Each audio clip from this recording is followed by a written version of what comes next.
Okay. Hello there, welcome to Skeleton Key Productions. I'm Crown Grazer Cocon. Let's get into the video. In today's video, finally I hear some of you say, we're finishing the political theories series. I promise we're finishing it. Unless, of course, I come up with some other things in the meantime. Anyway, hopefully this is the last one. In today's video, we're going to be talking about IQ. It stands for Intelligence Quotient. It's basically a test that tests one's intelligence over a range of many different fields, such as word association, different shape, patterns, maths equations, etc. So it kind of gives a more holistic view with regard to like how on paper how intelligent people are. So we're going to look into some of that. We're going to look into different classification for it. We're going to look at the history of IQ, and also we're going to ask how important actually is it. Now the way that IQ is distributed is with the so-called bell curve, which should be on the screen now. So what you can see with that is the average IQ within the population tends to be around 100, and in certain countries it's slightly higher than others, but that's what we'll get onto a little bit later. But broadly speaking, 100 is the average. So what we can see with this bell curve is that everything between 85 and 115, that there makes up the middle 68% of the population with regard to this. The vast majority of people have an average IQ. So 68% of people have an average IQ. And so 34% on that side, 34% on that side. We're talking about, the vast majority of people. IQ of below 85, that is the bottom 16% of people. People who are above 115, that's the above 15% of the population. What we can see from that is that actually the extremes on either end actually make up a relatively small percentage when compared to the much larger segment in the middle. Based on one's IQ, it determines not necessarily what job would be ideal for one, but what job one would be able to do and what job one would not necessarily be able to do.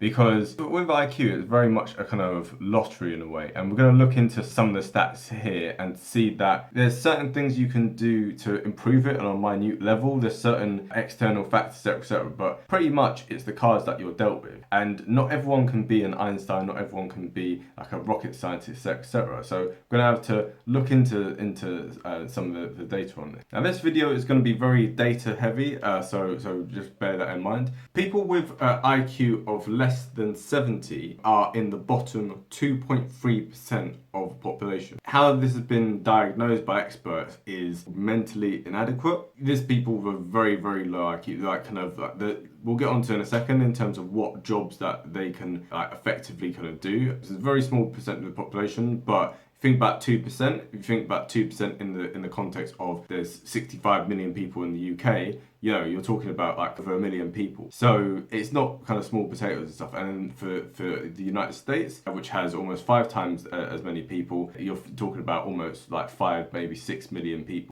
who have this very low IQ. That's big swathes of the population who, as we'll get into in a little bit later, cannot do a lot of the jobs that we have laid out for them. And as time gets on, it's going to be more difficult to do some of these jobs. People with IQ of above 130 are in the category of gifted. And people with IQ of above 145 are described as exceptionally gifted. These people in the exceptionally gifted, I think they're the 0.13% top people. Einstein, IQ of 160. Mozart, 165, Darwin 165, Descartes, who we've mentioned in videos before, 180, Pascal 195. Now it's quite difficult in terms of how they assess people who are long dead, and work out their IQ. I suppose based on reasonable estimates, they go well, this person had a reputation being really good at maths, for instance, but then they weren't so good at this, and etc. Right? So it's debatable, some of these historical figures, but it still is a thing where people can do the test now. I'll hopefully try and remember to leave a link in the description for a free one, because with the internet, if you can get something for free, why pay for it, right?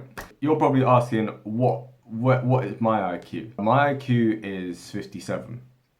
No, I'm joking. It's 138. That puts me in the top 2.3% of the population. So don't want to like get big headed, but obviously me big brain. The first time I tried to do an IQ test a few years ago, I didn't take it as seriously because the thing is, it's a timed assessment as well. And this at a time when I was like, oh no, it's not cool to be smart. So I was like, I'll just like try whatever. So I ended up getting, I think, like 110 or something the first time I did it. At the end of the day, it's a test like any other thing, yeah, right? If you take it seriously, if you like kind of, if you're trying to get the absolute best score, you will get the best score you can. If you're just doing it kind of like half-heartedly, then the result's not going to be as great. But does that mean that I'm some sort of like super genius who can who can do anything? Well, maybe.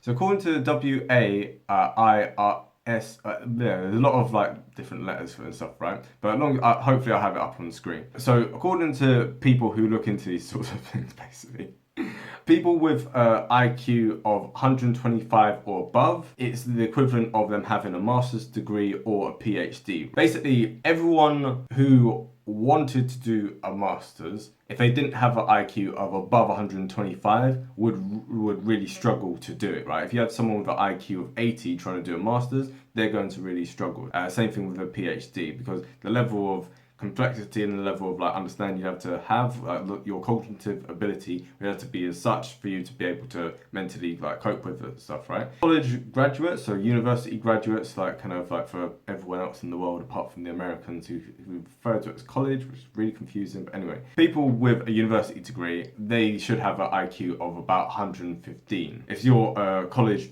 dropout, it's 105 to 110. If you've like graduated high school or secondary school, whatever, you should have an IQ of about 100. If you're a high school dropout, then it's 95. If you manage to pass elementary school or primary school, that you have an IQ of 90. And if you're a primary school dropout, meaning you didn't even make it to, I don't know what it is in America, but if you didn't make it to year 6 in Britain, that's the equivalent to having an IQ of about 85. Now, we understand, for instance, someone who is a primary school dropout is going to be unlikely to be an astrophysicist. With that in mind, we're going to be talking about some of the professions that people with certain IQ can do, like kind of with ease, in theory at least. So any kind of professional or technical role, you'd need an IQ of 112 or more. For you to be a manager or admin staff, then you need an IQ of about 104 or more. If you're a skilled person or you're in sales, you need 101. If you're semi-skilled, like if you're doing semi-skilled or like service work, you need 92. If you're unskilled,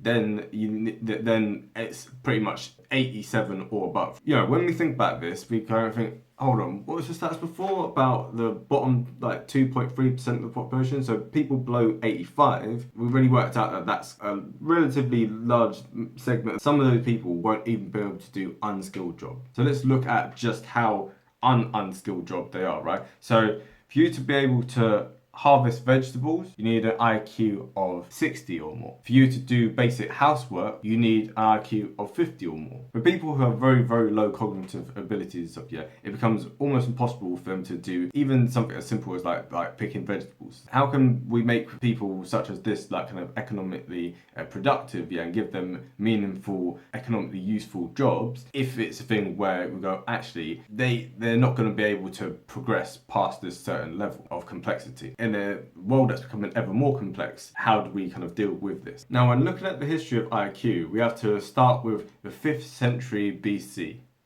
Now, I'm joking. In this case here, unlike the other ones, the history of this is in relative terms relatively like kind of modern. So a turn of the last century, so you're talking like the late 1800s, early 1900s, you had people like kind of come together and start working out these IQ tests in the first place because they wanted to see how to measure intelligence. Because simply like giving people a quick maths test or giving people an English test, etc., is not necessarily enough to be able to determine intelligence. So they wanted a a holistic thing that covered like all areas all in one. Because of that, people created IQ tests. Now, a big problem with IQ tests in the early days was that it was tied to a movement known as the eugenics movement. It was a kind of social Darwinist like kind of a doctrine, yeah, which basically believed that what we need to do in order to improve humanity, at very least sterilize, if not euthanize, either the mentally deficient or the like kind of or genetically deficient people. So people born with certain like kind of conditions such as Down syndrome, such as autism, such as Asperger's, etc.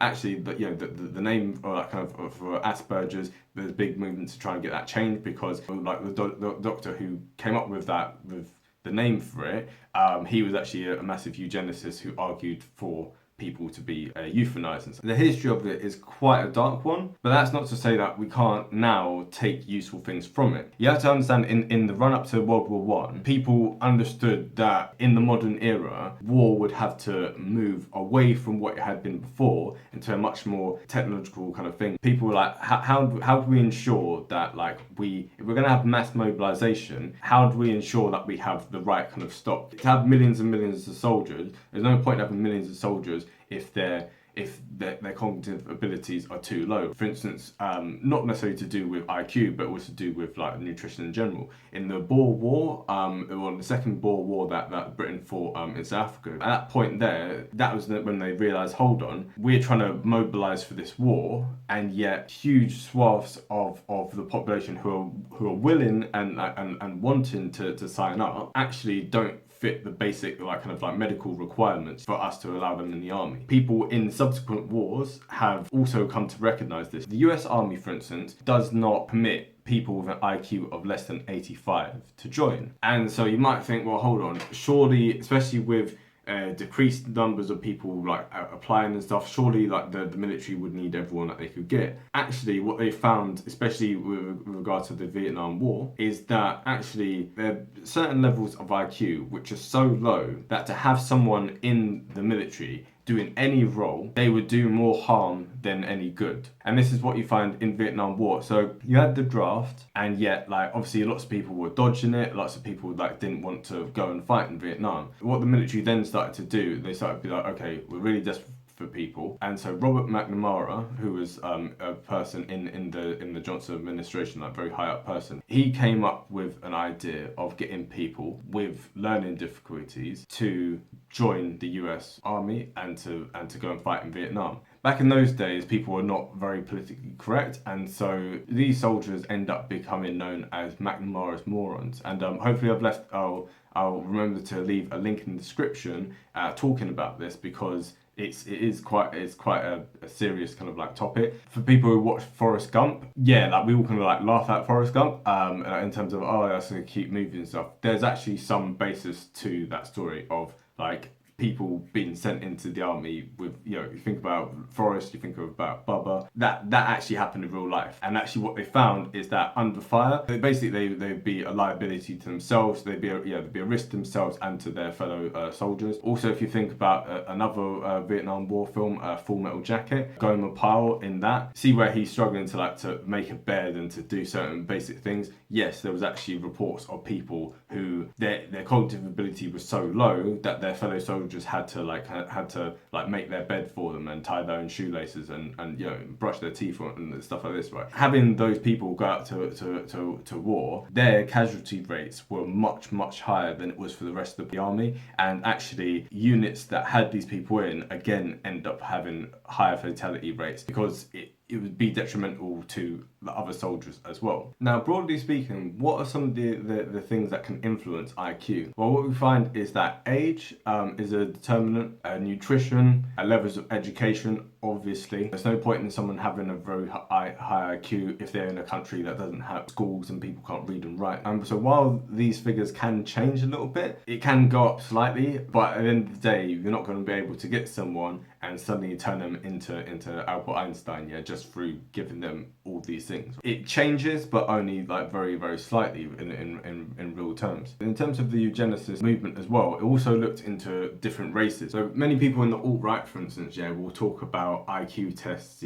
and talk about how certain races score higher or lower, and therefore we shouldn't have migration coming from low IQ countries. The problem with this is that, first of all, it's obviously very racist. Second of all, it's not even really based in any sort of science at all. There's a global spectrum. So if we look at like countries around the world with different IQ levels, we can see that in some countries it is much higher, right? So in places like the Far East, in places like China, Hong Kong, Singapore, like South Korea, I believe, like Taiwan, in these kind of places, like Japan, they're very, very high levels of IQ. In Europe, Britain and Italy have very high IQs. And so as you kind of go around the world, you start to see more and more like this, right? And then in certain countries in Africa, in certain countries in the Middle East, like I believe Afghanistan from the top of my head, and many other places, where you have very low levels of literacy and very low levels of education and stuff, people have you have very low average IQs in all these countries. The question is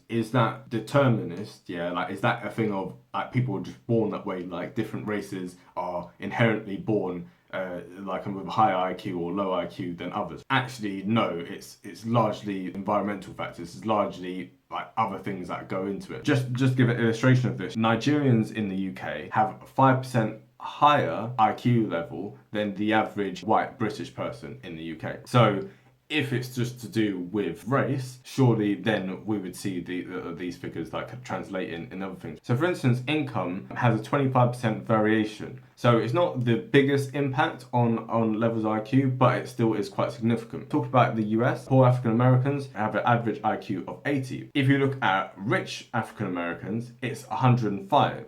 Which actually puts them on par with the average Asian population. If you look at it just as a mean, right? You say, well, 80, like the IQ, the average IQ for African Americans is 85. But that ignores the fact that actually a lot of black people in America are very poor, have very low levels of education, and so this might explain some of the things, because as soon as black people have the same opportunities, like kind of in terms of socioeconomic terms, their IQ is actually higher than the national average. So it really does like seem to indicate that actually IQ is influenced by many other things. It's not a one size fits all. It's not like let's make everyone richer or let's make everyone more equal, let's make etc, and then everyone's going to become geniuses. It's not saying that at all. But a big part of the disparity, big part of why you're seeing certain countries in the world with lower IQs, and therefore the immigrants of those countries coming to whatever country with lower IQs, that's just a reflection on how bad their education system is back in their home country.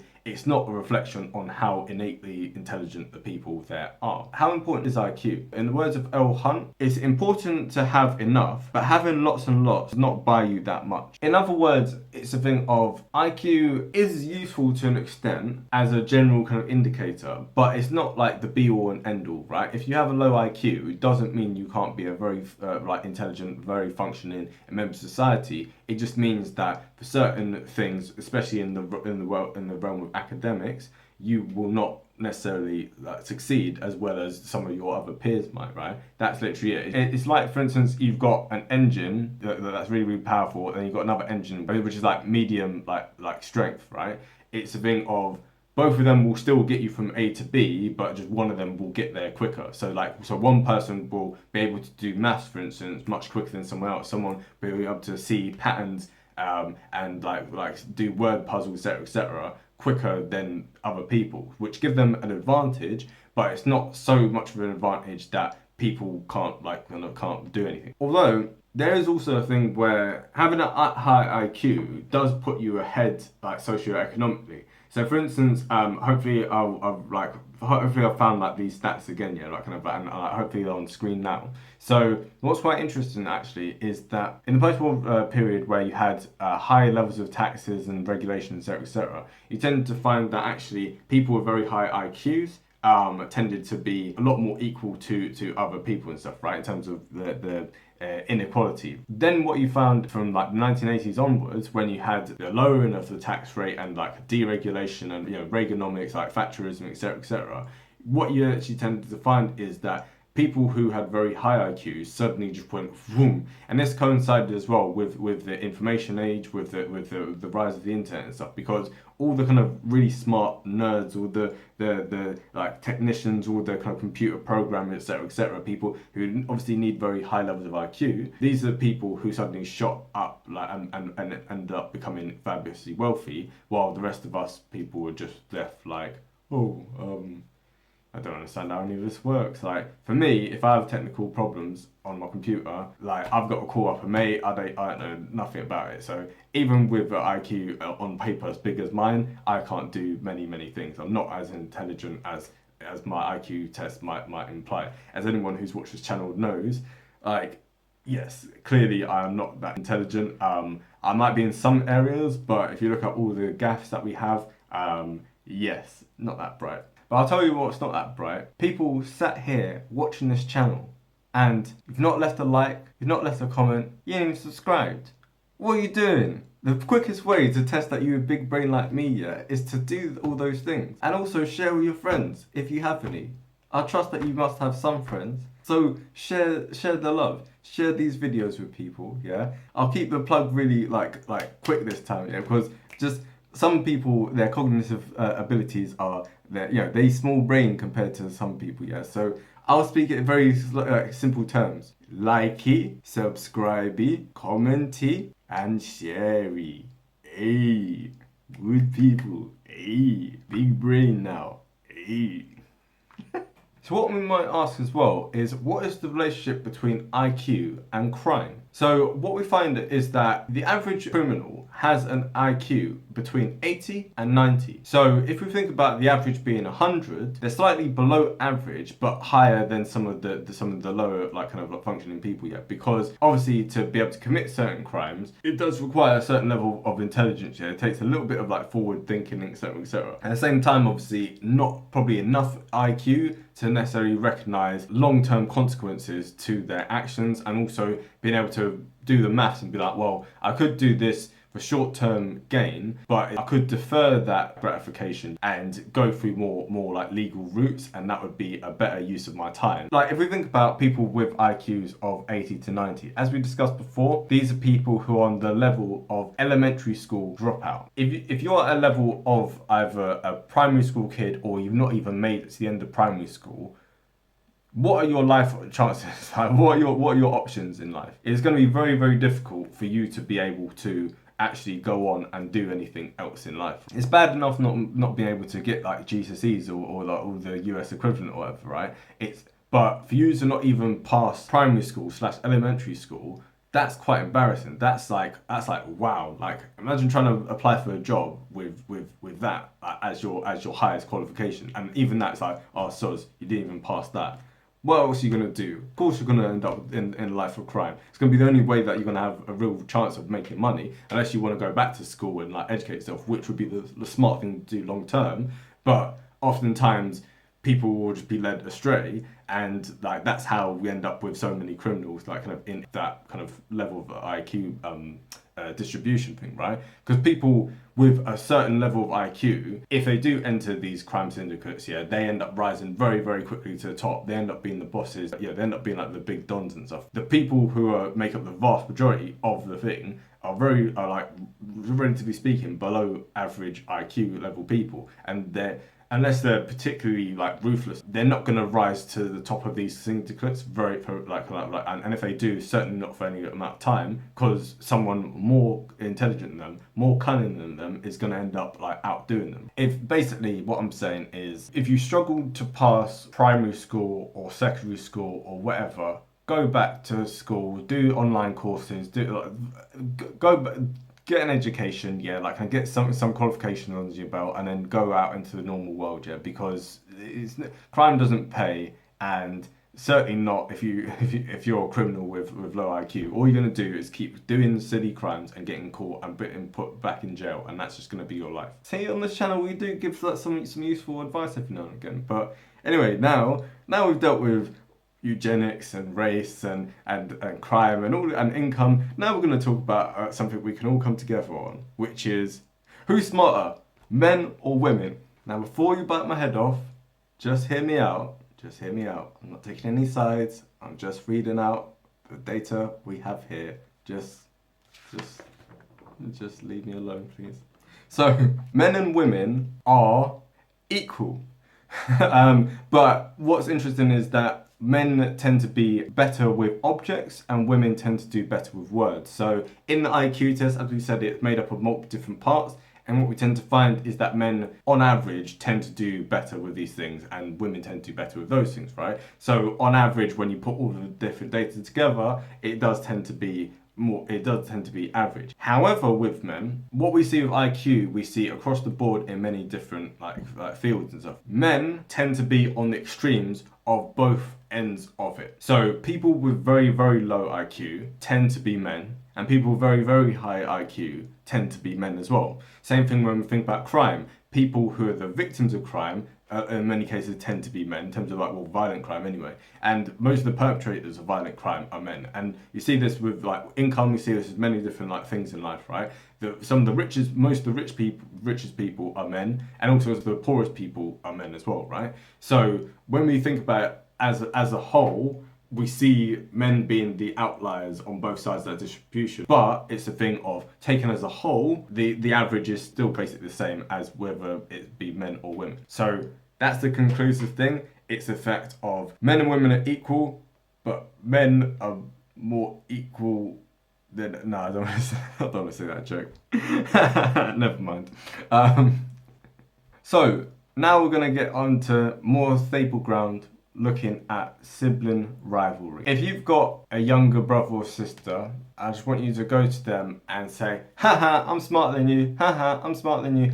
Because statistically speaking, with each sibling that goes down, someone's IQ drops by 1.5 points, which in the grand scheme of things, not like the most. Like if you've got an IQ of 110 and someone's got an IQ of 108.5, it's not the deepest thing, like you're not really going to notice and stuff, but at least statistically speaking, on average, yeah, that does tend to be the case, whereby with each child that goes by, the level of IQ tends to go down, down, down, which we don't really know why at this moment. Maybe it's because when the mum and dad like had the first child, they put a lot more care and attention into it, and then with the second one, they kind of go, oh, okay, cool, I've got to take care of both these ones down. Maybe, perhaps it's something to do with that, I'm not sure. And do tend to find also that identical twins have very similar levels of IQ with each other, but not the same, right? So an identical twin who was raised with the other twin, they have similar IQs to about 85%, right? So about 85% similar